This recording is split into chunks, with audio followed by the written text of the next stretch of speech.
وسلم نے عباس رضی اللہ تعالیٰ عنہ سے کہا، یعنی اپنے چچا سے کہا. غور کرنے والی بات یہ ہے کہ اپنے چچا کو پیارے نبی صلی اللہ علیہ وسلم نے ارشاد فرمایا کہ میں آپ کو نا ایک تحفہ دینا چاہتا ہوں. یعنی یہ والی حدیث ابن ماجہ کے اندر بھی ہے، ابو داؤد کے اندر بھی ہے، اور اس کو بہت سی سندوں کے ساتھ بیان کیا گیا اور محدثین نے اس حدیث کو صحیح قرار دیا ہے. یعنی تحفہ، جیسے ہم مثال کے طور پر کہ کوئی بھی چیز بندے کو تحفہ دے دیتے ہیں، ایسے ہی پیارے نبی صلی اللہ علیہ وسلم نے عباس رضی اللہ تعالیٰ عنہ کو، یعنی اپنے چچا کو تحفہ یہ چیز دی تھی. وہ کیا تھی؟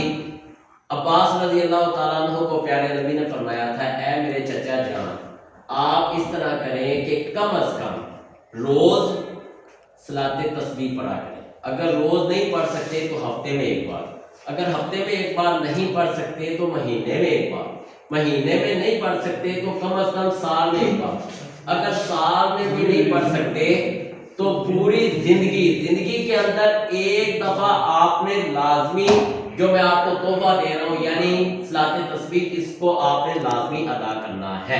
اب اس کا فائدہ کیا ہے؟ اس کا فائدہ پیارے نبی نے فرمایا کہ بندے کے اگلے پچھلے چھوٹے بڑے سارے گناہ اللہ تعالیٰ معاف کر دیتے ہیں جو بندہ کیا کرتا ہے؟ صلاۃ تسبیح ادا کرتا ہے. اب صلاۃ تسبیح کا طریقہ کیا ہے؟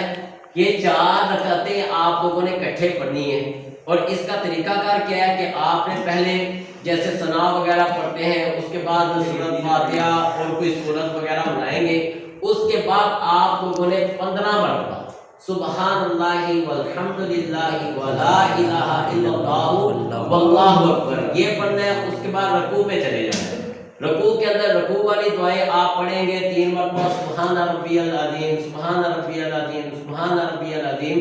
اس کے بعد آپ نے 10 مرتبہ انہی کلمات کو دہرانا ہے، یعنی سبحان اللہ والحمد للہ ولا الہ الا اللہ واللہ اکبر. اس کے بعد آپ نے کھڑے ہو جانا ہے، اور قوما کی حالت میں، کھڑے ہونے کی حالت میں دعا کے بعد آپ نے کیا پڑھنا ہے؟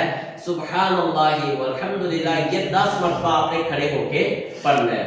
اس کے بعد آپ نے سجدے میں چلے جانا ہے، اور سجدے میں جو سجدے کی دعا ہے سبحان ربی الاعلیٰ یہ پڑھے، اور اس کے بعد 10 مرتبہ انہی کلمات کو آپ نے دہرانا ہے، یعنی سبحان اللہ والحمد للہ ولا الہ الا اللہ واللہ اکبر. اسی طرح 2 سجدوں کے درمیان آپ نے بیٹھ جانا ہے دعا پڑھنے کے بعد، یعنی جلسہ استراحت میں آپ نے وہاں پہ کیا پڑھنا ہے؟ انہی کلمات کو 10 مرتبہ پڑھنا ہے. اس کے بعد پھر سجدے میں چلے جانا ہے دوسرے سجدے میں، تو دوسرے سجدے میں بھی آپ نے کیا کرنا ہے؟ دعا پڑھنے کے بعد 10 مرتبہ انہی کلمات کو دوبارہ سے دہرانا ہے. اس کے بعد پھر آپ نے دوسری رکعت میں کھڑے ہونے سے پہلے آپ نے کیا کرنا ہے؟ ادھر بیٹھ کر کے 10 مرتبہ انہی کلمات کو پڑھنا ہے، اور پھر دوسری رکعت کے لیے کھڑے ہو جانا ہے. اس طرح آپ کی ایک رکعت کے اندر یہ جو کلمات ہیں یہ 75 بنیں گے، اور آپ کی 2 رکعتوں کے اندر یہ 150 تعداد ہو جائے گی، اور 4 کٹھی رکعتوں کے اندر ان کی تعداد 300 بن جائے گی.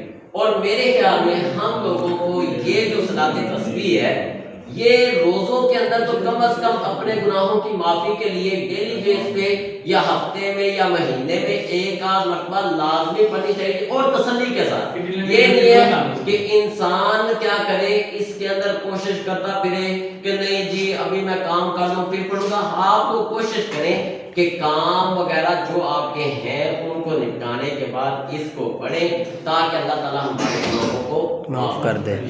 بے شک.